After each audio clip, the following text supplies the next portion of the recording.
Hey, what's up guys? This is Anthony from Anthony's Customs, and for this review we are looking at the Spider-Man Marvel Legends Amazing Spider-Man 2 Electro. And let me say right off the bat, I hate this look for Electro.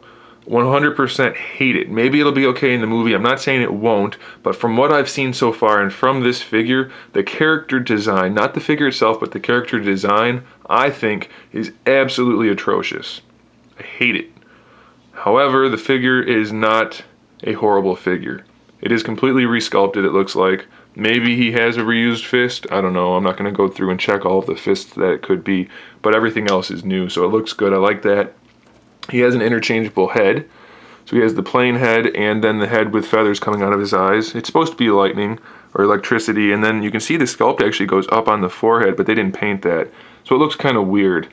It's a cool pearlescent, like translucent blue plastic. So it has a really nice effect. I can see what they were going for and it works well. It's just, oop, there it goes. It's just the paint's not great and it kind of throws it off. The black paint's okay, but the white could have been more appropriately applied. One thing I want to point out about this is that it doesn't really look like Jamie Foxx at all. It looks a whole lot more like my buddy said, it looks like Sonny from I Am Robot. So that's not good. If they were going for Jamie Foxx, they totally missed the cue on that one.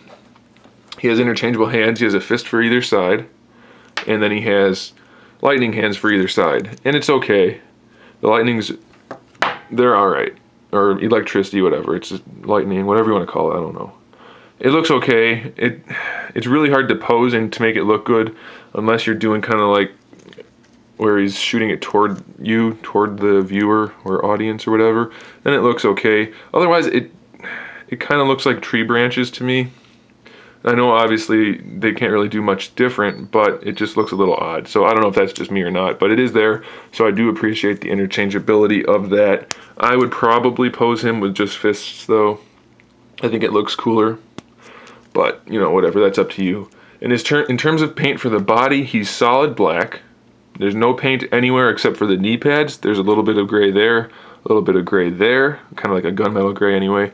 For the neck, there's a little bit of the gray, and then he's got this shading of blue to look like electricity, I guess, or like the light from the electricity. I'm not sure because I'm not thinking his body should just be glowing. So I'm not sure if that's just supposed to be light that's coming off of his head and hands. That's what my guess is, but I don't know. Ooh, also he has a little bit of brown up here. It looks like, to look like rust or corrosion. So that's kind of cool. 100% new sculpt.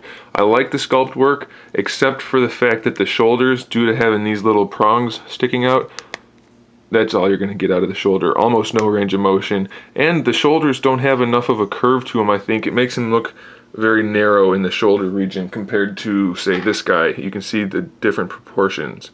So that really bothers me. But maybe that's just because they were going for the realistic movie look. Still, to me, it looks like it should be a little bit more bulbous for the shoulder. And again, the articulation, very limited. Does have the swivel though. Bicep swivel, double jointed elbows, wrist swivel, and pivot. So that's all good. The neck, it's on the ball disc, so full range of motion for the head, no problems there. Ab crunch works okay. It has a click going forward and then space going back, no click though. Hey, it looks like there's a little bit of that corrosion paint there too, so that's cool. That's good that they had more paint.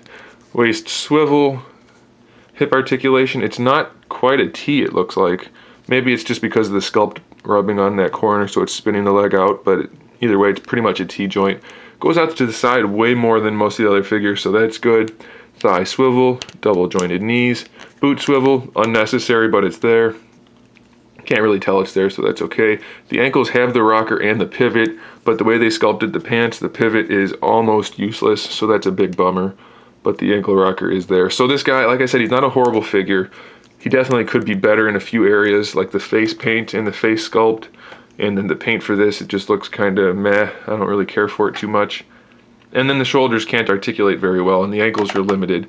But, I mean, it sounds like I'm saying a lot of bad stuff, but it's still a pretty decent figure. So if you like this look for Electro, or really like Electro or Jamie Foxx or the movie, you won't be too disappointed with the figure. It's a fine figure. It's just not, it doesn't live up to what the standard that the other ones have already set. So that's my take on it, guys. Thanks for watching. I don't know if I did the height, so I'll do it again really quick. I think I did, but whatever.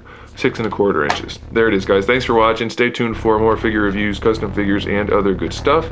In the meantime, keep collecting.